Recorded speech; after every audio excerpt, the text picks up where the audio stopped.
everybody. Thanks for being here. I want to just update you on a medical condition I have because it will become evident during the press conference.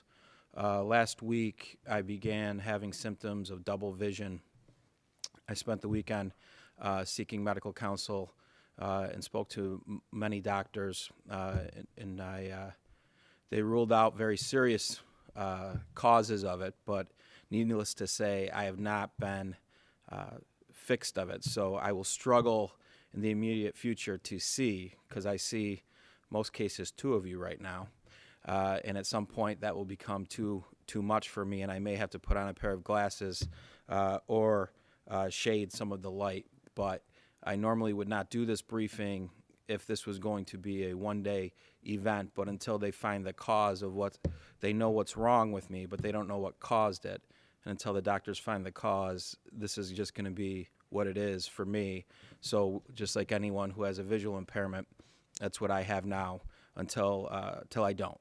And so we need to move on. We're in the middle of a pandemic still.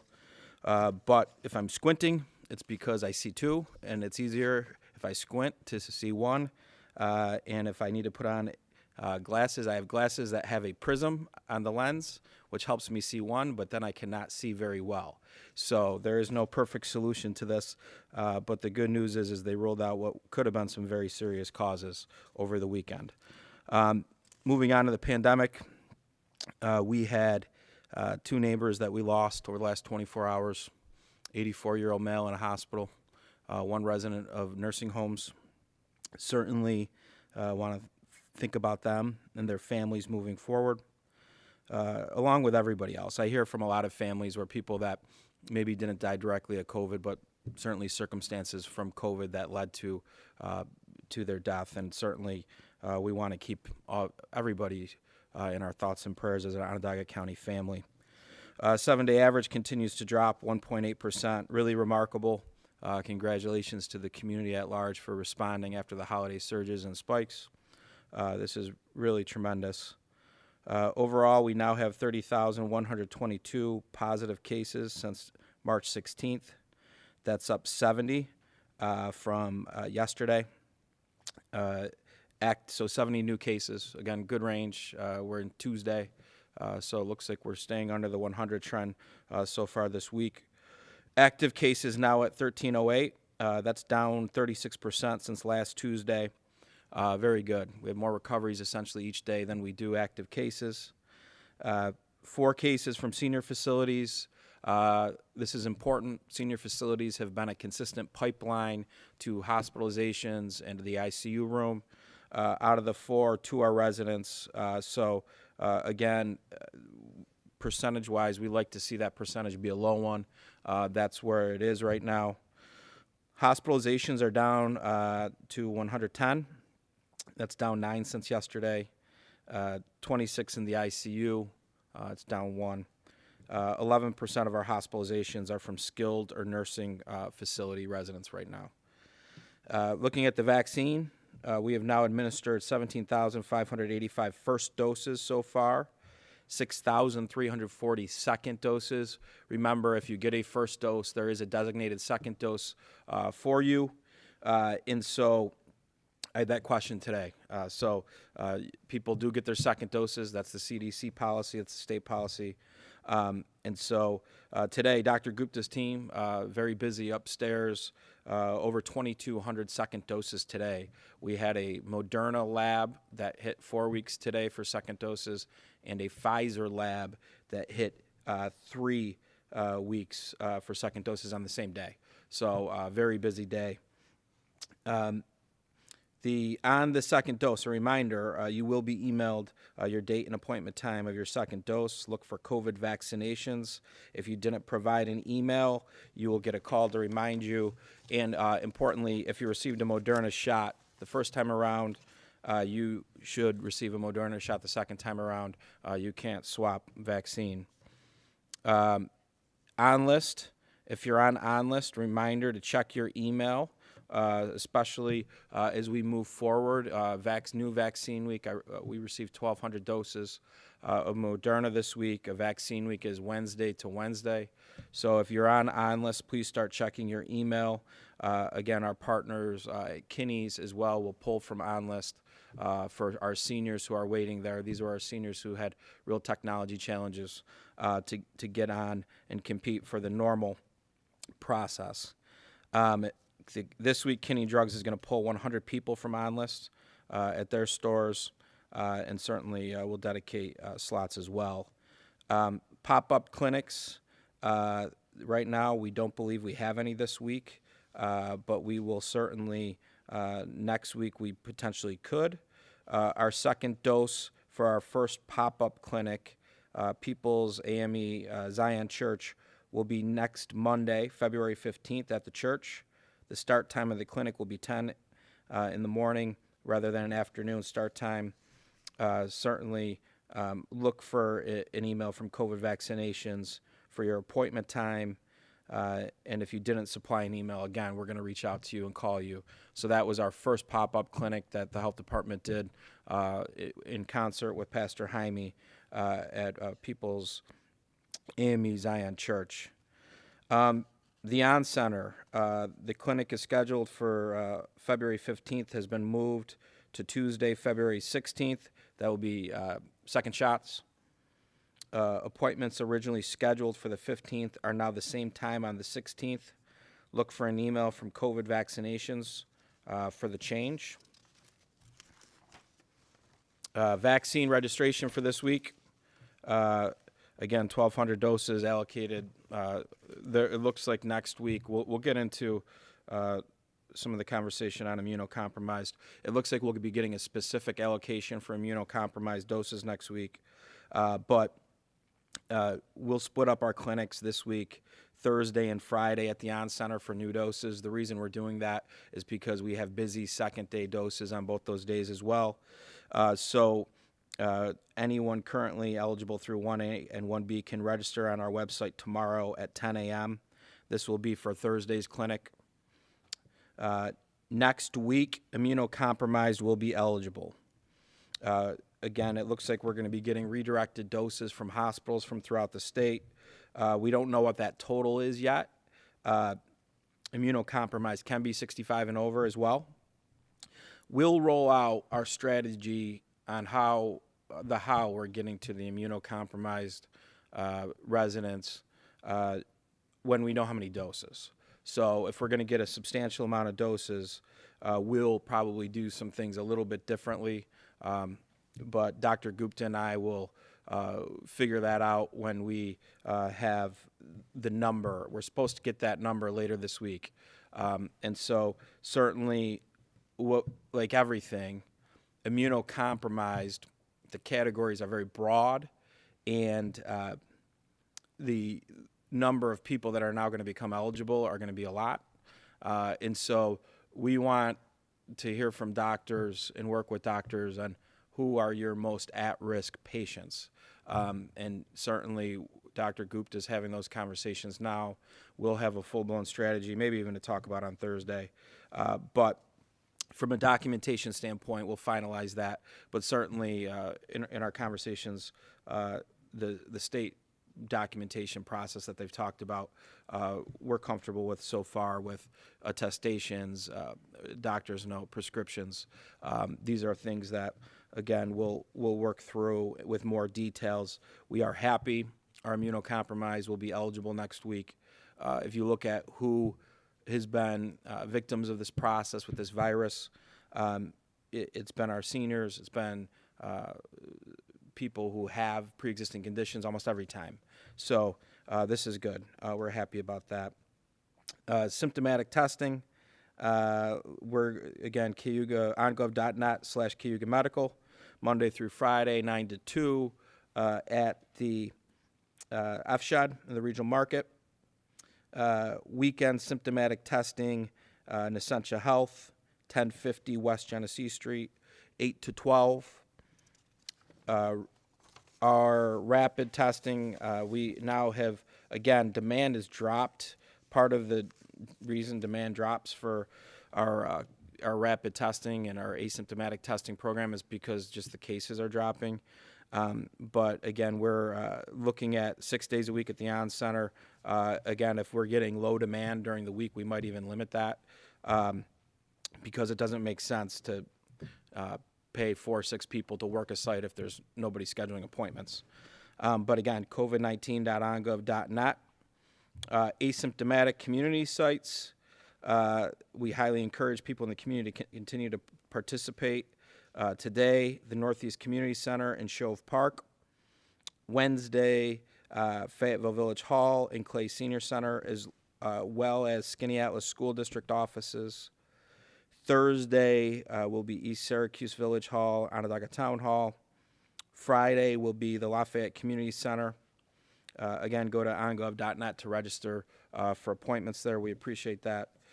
Case investigations, as a reminder, we're not as busy as we once were, but the technology allows us to streamline and do things better. If you're getting a text message from 833-634-1564, that is us looking to talk to you about contact tracing. Saying that, happy to take questions.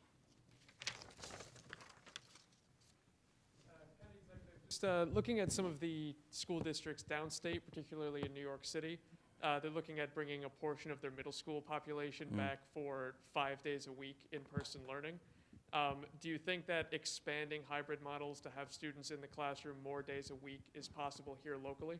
Yeah, we encourage it. I think certain districts will tell you that there's certain regulations that need to change for that to happen.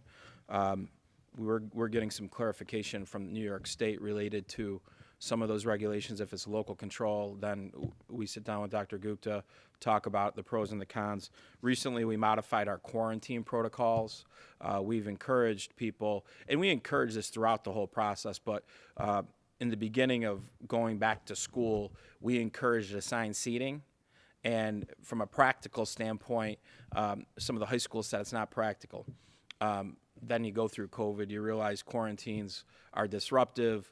Now, with assigned seating, what Dr. Gupta is comfortable with is essentially 6 feet around the person. If you have assigned seating, that's all that gets quarantined. So it's least disruptive. It modifies things, probably keeps teachers out of quarantines more. We're willing to look at other things. One of the big things is desks 6 feet apart to 3 feet apart. Some school districts have suggested if you go 3 feet apart, then they can go 5 days a week. We're looking at it. And we believe, especially with the participation from teachers and school district officials in the vaccination program, that the adults who've really borne the brunt of this pandemic are vaccinated. With using the data we know about schools, we have so much data now, we can do this and do it smart. And again, it's about finding balance. If we know that the virus isn't transmitting in the school buildings, if we know the protocols have worked well, we know our kids are hurting, right? We know that they're having challenges. It's been a tough year for all of them. It's been a tough year for the adults as well and the parents. Why aren't we doing it? And we know they're not learning as well remotely, and that's not a mock on any educator. My wife's a remote teacher, so it's just, it is what that is. So the faster we can get kids back to in-person learning every day, the better. We've heard from some officials, like the NICET president, I spoke to him this morning. He was saying that testing really needs to be the metric in terms of how safe it is to have more kids back in school more often. Now that we're out of these zones, how much testing is still happening at local school districts at the moment? Hundreds a day. So if that's the metric, we passed that a long time ago. So are we still hitting yellow zone requirements, or like in and around there? Yeah, we're still offering the same orange and yellow zone testing to the districts, and most of the districts are still taking us up on that. So we're still testing weekly. So when usually I give like a report at the end of the day on social media about community testing. Out of that every day is schools that are being tested based off yellow or orange zone protocols. Even districts that weren't in yellow and orange zones were getting tested as well. So when you look at remember, this is asymptomatic, testing people who are asymptomatic in buildings. The sick kids or sick adults are not allowed in the buildings with symptoms. They have to go get a PCR test to be confirmed to be allowed back into the school building, right? So these are kids that are showing no signs of being sick, yet we're still testing them, but by the thousands, and the positivity rate is 0.2%, usually on average. Many days we've had 0 cases. Thank you for this briefing, despite your vision problems. I see 2 of you, Andrew. What do you think of that? No comment, Andrew. No comment. It's tough. No, this is a challenge. Hopefully I'm not in this position for a while. This is a challenge. I know that people with underlying health conditions have waited very impatiently for this opening up of the vaccine to them. I'm wondering first what information you can share with them about how they might be able to get a vaccine in Onondaga County, but also what challenge that huge expansion of eligibility does for the county's vaccine operation. So first, let's answer the second part of your question first. Is there's always been this eligibility is one thing, your ability to get an appointment is completely different, and we were making slow, steady progress on all 1B, 1A, and now there's a lot more residents coming in. So basically the state's saying they're going to redirect what we're being used in, the vaccine that was being used in hospitals. Now, we haven't been using vaccine in our region in hospitals in weeks, so that means hypothetically we would be getting new vaccine that hasn't been in our community in weeks back in our community. So here's the challenge, Andrew. I don't know how many we're going to get. If we get 200 doses for immunocompromised, that's 200 people that get a sense of getting their life back. But how many people are we talking about? 25,000, 30,000, 40,000 are now eligible? I don't even know the number. So this is going to be a grind. So if you're immunocompromised and you're eligible next Tuesday, our clinics probably won't be till Thursday or Friday. That doesn't mean you're going to get an appointment soon. And I apologize in advance for that. But that's the reality we're in. Until we see a huge influx of new supply, we're not going to be able to get through these lists fast. We still have thousands and thousands of seniors that are going to be waiting and competing now with immunocompromised, our 2 most vulnerable populations. And that's the reason I haven't turned on the restaurant worker faucet yet. If you're a senior and you work at a restaurant, sure. If you're immunocompromised and you work at a restaurant, sure. But I'm not going to create more competition for our most vulnerable populations until we give them a chance to get through the process yet. Will you open it up to them on, what, the 15th, I think it is? Mm-hmm. Yeah, well, we're that week. So we're not going to do a clinic on the 15th. I think that's a Tuesday, right? Is it a Tuesday or is it a Wednesday? Valentine's Day is a Sunday, so I believe it's Monday. Monday. Yeah, we don't even have vaccine yet. So we get the vaccine on Tuesday. The earliest you could do a clinic is Wednesday. Probably unlikely. We'll probably be doing clinics Thursday and Friday. Again, we're going to look at the immunocompromised population very differently. We may work with primary care doctors and networks if we can assure that they can help us get to their clients quickly. It's about speed. If they can't assure they're going to do it Thursday or Friday, then that changes our mind. But we're going to, if we get a lot of vaccine, if we get 1,000 doses for immunocompromised, we'll probably do a couple different strategies.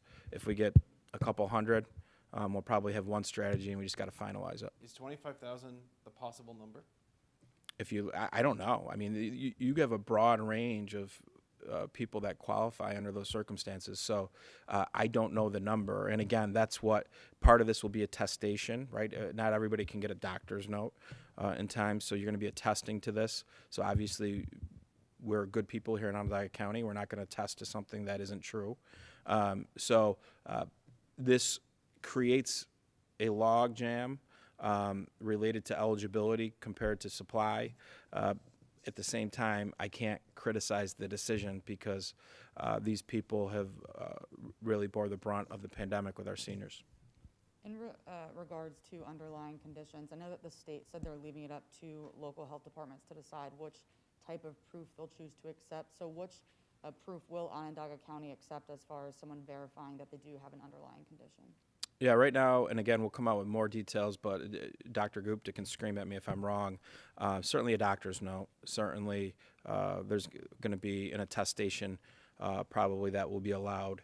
And then certainly prescriptions could be another form, whether or not a Medicare ID card around that would be allowed. I'll talk to Dr. Gupta, and we'll talk about that on Thursday. But we're comfortable with what the state has talked about to date. And then one person that we know was told by a doctor at a local hospital system here actually that they couldn't get a doctor's note documenting his underlying condition until the county released its protocols. This person has the right to their medical records, so I'm just curious what they were talking about here. No clue. I mean, I don't know why if I ask my doctor for a note saying I have a condition that the doctor knows is documented, they should give it to him. I have no clue why they would deny that. So the county hasn't told any No. physicians to wait until you guys give further guidance? Why would they not give a doctor's note? Basically, you're saying if I have diabetes, doctor, can you please write on a piece of paper confirming I have diabetes? Mm-hmm. You either do or you don't have diabetes. So certainly, if a doctor's under the impression that they can't give a note, now could we be talking to doctors about how we might roll this out? Sure, and we ask them to play a different role? Sure. You know, everything about the vaccine right now is about speed. And so that doesn't make sense to me, how that could have happened. And just last thing with the proof here, you know, obviously you gave a bunch of options for people as far as doctor's note, prescriptions. Some of these conditions are serious and private, and so will there be any sort of medical privacy for these people, you know, when they have to show their medical records in order to get a vaccine? We'll let Dr. Gupta talk about that on Thursday, but certainly these are when they're coming here, you're dealing with health department officials who have the same HIPAA requirements that others do. So Dr. Gupta will go over that though on Thursday. County Executive, I have a question. We spoke with a woman today who said that she was able to schedule her appointment. She has pre-existing conditions over at Walgreens, and they gave her an appointment right away and told her that she didn't have to have proof. So I'm curious, I don't know if this has been stated before, if places, chains like Walgreens, Kinney's, CVS, if they're operating under different standards than what the county's implementing? No, they probably just scheduled her. Or again, if you're a pharmacy, and I'm assuming she was over 65 because that's the only way they could do that. If you're a pharmacy, you probably have access to the records to kind of prove the one prescription piece of that maybe.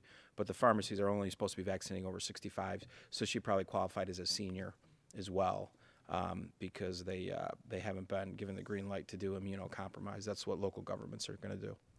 You mentioned that obviously this is a great news for thousands of people who have these conditions. But is this putting a strain on the county? And if so, what kind of strain is it putting on? Yeah, I know what this does is, and again, I won't say it puts a strain on us. We're ready to vaccinate as many people as they give doses to us, right? Give me 50,000 doses and tell me I have a week to do it, and we'll figure out a way to do it. What it does, though, is it creates an anxiety level. Right now, we have registration day, 1,000 slots, 600 slots, whatever the slots are that go to the general public after we micro-target the groups that we were told we need to. Those thousands of people that don't get a vaccine, hundreds are calling upset, emailing upset. And so this will be exacerbated. So does it have an impact on our staff? Sure it does. Our health department, my office, they're going to get phone calls getting screamed at for at least a day. But that's what happens on vaccine day. So that's going to happen again. There's an anxiety with this. This is a very emotional process. Someone can be very upset because it took them a while to get the vaccine, but they're crying the day they walk out when they get it in tears of joy. And so we just need to recognize that because you're eligible does not mean you'll get a vaccine this week, next week, the following week, or a month from now. It all depends on the supply that's coming into the community. I don't think eligibility is going to loosen up until we get more supply again to drive through these already eligible groups. That Johnson & Johnson shot comes on, then you'll see thousands of new doses a week coming in, and then maybe through a month, 6 weeks, you can get through large numbers of these eligibility groups. But again, I agree with the decision to allow this group. It will slow things down for other groups, but these individuals can get very sick. Many of them have gotten very sick. And when it's about speed, taking care of your vulnerable so that I don't have to announce deaths in ICU rooms, this is the tool, and these are the people that should be focused on. How soon before it was announced to the public were you guys aware that this eligibility was opening up? We've been talking about it for the last few weeks. And so, again, we have discussions that we advocate, we talk about things, about when things might happen. I think every step of the way the state's allowed a little bit of flexibility with eligibility. There's been a little bump in supply. Now the bump in supply is coming from the hospital 1As essentially being arguably at capacity with participation. So that supply is going to now get redirected here. That's good. We can start giving shots. It won't be enough supply to get through this population. So, Is there something you want to say to people in this eligibility group to mentally prepare them for what they're up against trying to get an appointment? yeah, so I just think from a percentage standpoint, I don't know the total number, Andrew, but a couple weeks ago when we had huge hits on our website, you had a 1.4% chance that day of probably getting a shot or an appointment for a shot. You're probably going to have a better percentage in this group because we have dedicated slots for this group.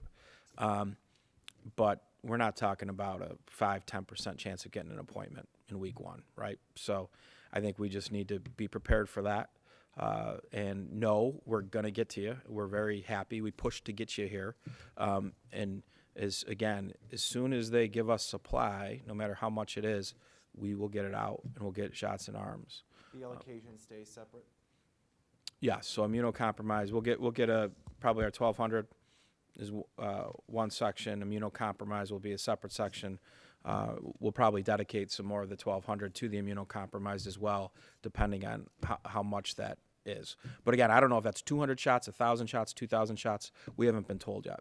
So will that be two separate signups then? Depends on what we do. We'll have a general sign up, but again, we could work with primary care doctors as in this process. We're ironing out those details based off of what we think we're going to get. When it comes to high school sports kicking up again, we've gotten personally as media some different indications from different high schools as to what we're allowed to do with our attendance. I know you responded to our news director a little bit on Twitter. We have Cicero North Syracuse saying that we need to show a negative test, whereas Liverpool just needs to hear that we're coming in advance. Yeah. What is the county's rule? What did on Nico media do to attendance? Cicero North Syracuse? Sorry? What did Nico do to Cicero North Syracuse? I Did couldn't he tell do you. something? I look at it. Some of this stuff is silly. I appreciate cautiousness. The reality is there's a public health expert in Onondaga County. She's in the room. If we thought that was necessary to send a sports media guy in there who's 100 feet away from the athletes to do that, we would have put those guidance on there. I think some of this is just people overthinking things. And so there's no reason. Temperature checks, symptom checks, attestations, yes. Requiring a test for someone with a camera to get in to get some footage, overkill. Especially, Nico. I don't know if Nico's tough on CNS. Does he pick a fight with their head coach before? I don't know. Ask him for me. Report back. As far as testing, I believe you mentioned that at least asymptomatic testing is down. Can you just kind of talk about overall trends with people going to get COVID tested right now in the community, and are they down? Yeah, they are. So symptomatic testing is down. That's a trend of less people being sick with symptoms. So that's positive. Again, we're at 70 cases today. And so that's positive. Asymptomatic testing, even though you're supposed to be asymptomatic to get the test, I know people cheated and they would have symptoms and they would go. We know that happened. And that is down as well. Part of that is the anxiety in the community's down a little bit. We need to continue to be, very vigilant. This is a brutal virus, and people are still dying from it. Our numbers are getting better. Our positive rate's great. I know we're not having irresponsible gatherings now, or else our cases would be up more. But it's still winter, and this thing's still around, and it can jump back up if we get too lax. So we still encourage, especially the community testing. We're going into communities. We're making it easy for you to go get a test. It's better to know that you have it and do your isolation than for you to have it and not know it and give it to grandma or grandpa.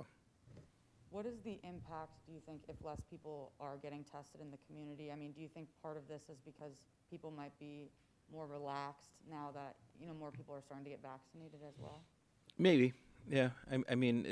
I think when everybody was, when we went through all the holiday seasons, everybody was very focused on this, and we were very focused on it, and we still are. We're still dedicating hundreds of thousands of dollars to this every month, and we want people to continue to utilize the testing. If we see demand go up, we'll do it every day again at the On Center. But demand's gone down. A lot of it is because people aren't sick, and people don't know people who are sick, right? That's what was driving this, is you have your people who were sick going most of the time to the F Shed or in Essential Health or somewhere else. Or if you were a contact of someone sick, you wanted to know right away, you go to one of our sites, even though as a contact, Dr. Gupta will tell you you need a PCR test. But we know that people fudge the rules a little bit. So I don't view the drop-off in demand as that bad. I think it's expected. Once things start to get a little bit better in the community, people are a little bit more comfortable when it comes to testing, and there's less people getting it that but people need to not get comfortable with the gatherings, and when you have symptoms, you have to rule out COVID. I think that's the big risk right now. Symptomatic spread helped get us on the upward trend in the fall. Then we had the holidays. That's something that we all can control. If we have symptoms, we stay, we get a test. And when we don't have COVID, then we can go on with our lives. My last question, just relating to proving the underlying conditions. It sounds like people do have a lot of options as far as doctor's notes or prescriptions and other things that you said. Will you guys release a full list so that people know specifically what they'll be allowed to show to verify their condition? Yeah, we'll have a better program Thursday to answer all the specific questions related to the how, if we added on to what documentation is eligible or not. Again, this is fluid, right? We have a phone call yesterday with the state at 4 o'clock talking about this, and here we are Tuesday, 3 o'clock. I haven't even seen Dr. Gupta till right now. So we'll the best way to get to our most immunocompromised first. People that the primary care doctors are saying if they get this, they're not going to live. They'll be very high risk of not living. Those are the people we'd like to get vaccinated first, and we'll figure out the best way to do that. But again, this is going to be a slog. It's going to be a process. Seniors are still going to get vaccinated. Kinney's has 1,600 new appointments this week. At some point there'll be more supply coming in, and the fairgrounds will have new appointments. We'll get a lot more vaccine. We'll get through it all. It's just we have to be patient. Ryan, do you have an updated number for the total number of county residents who have been vaccinated? Let me look, Tim, I think we may. As of yesterday, 55,112. 11.9% of the county population. I did not break up what that is out of 360,000, which is essentially the adults. Another important thing related to the immunocompromised, your Pfizer vaccine allows 16 and 17-year-olds. The Moderna does not. I don't know what we have.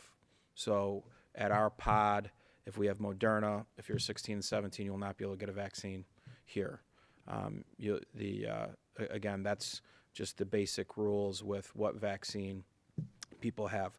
But if you're 16 years old with a comorbidity, you can get the Pfizer vaccine. I don't know what we'll have at our pod related to that. We may get some Pfizer because hospitals did have Pfizer, but we'll find out again later this week.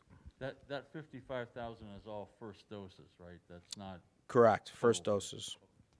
I just want to clarify, you're still trying to figure out as a group if you'll use doctors' offices to get to the people with health conditions. We're or if you going use to a use clinic doctors' offices for intelligence 100%. Whether to maybe have a pre-registration process. What we need to work out logistically, and Dr. Gupta and I need to figure this out, is whether or not we have a pop-up clinic with doctors at a doctor's office or a centralized location there, whether we just have them here, whatnot, depends on how many doses we get. But what will happen is if we do a pop-up clinic with doctors, they need to do it Thursday or Friday, or else they're not getting any. This needs to go into arms. This can't be a situation where you're holding on to vaccine. We're the best in the business when it comes to getting it in arms in the whole state. We're going to continue to be that way.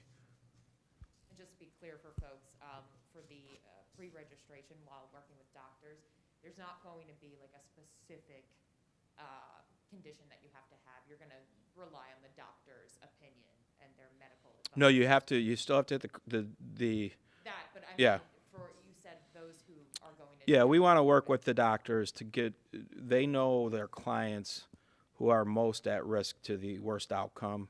We would love to be able to, in our first tranche, work with doctors, whether that means they're performing the shot or we're performing the shot. That's a strategy. Those need to be ironed out. Dr. Gupta's been having some conversations. She needs to tell us what she thinks the best way to do it. But again, it depends on supply.